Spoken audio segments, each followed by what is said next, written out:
Good morning, class. My name is Henry Streeter, and today I will be giving my presentation on Wilt Chamberlain.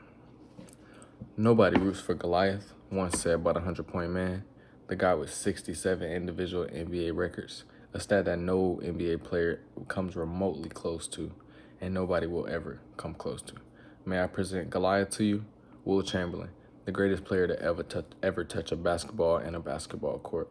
Wilt holds the records for the most points in a game, most points in a season, most 60-point games, most 50-point games, most 40-point games. There's not much to say about his individual stats, but let's also consider the fact that there was no three-point line and block shots weren't a stat that was accounted for at the time, which Wilt to this day is still considered the best shot blocker of all time.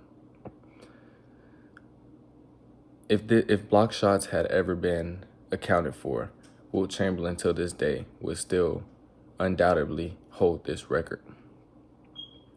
Here's the question that sparks many debates about Wilt's legacy.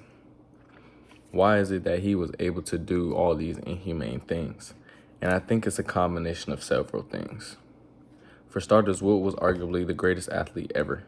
He stood 7'1" with a 7'8" wingspan, a 40-plus inch vertical leap that some speculated was over 50 inches. He was a high jump champion in college. He was a long jump athlete and was insanely fast. He once ran a 40-yard dash in 4.6 seconds, and apparently he was barefoot during this sprint.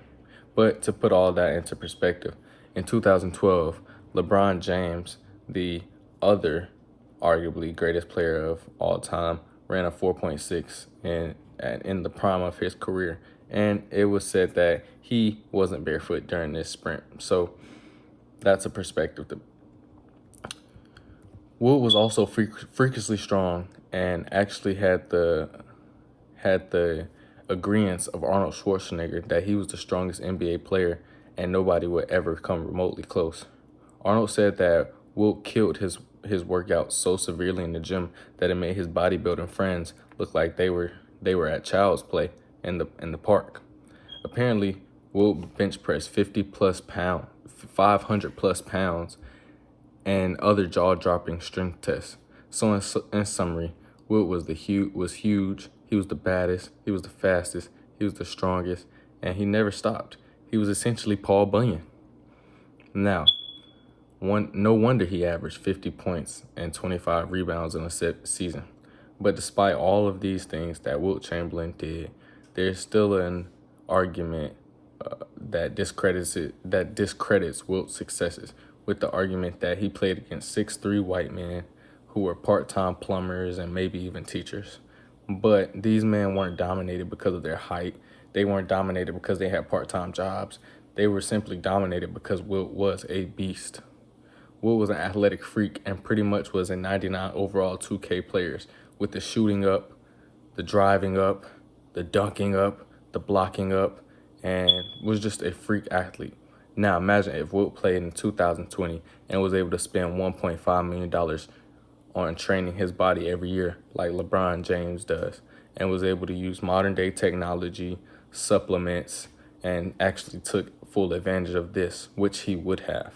He would absolutely dominate and would still be a dominant force and an unstoppable force in today's NBA.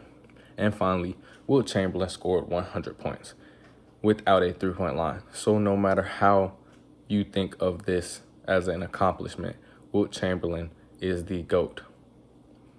So when it comes to comparing GOATs, Wilt has no rivals.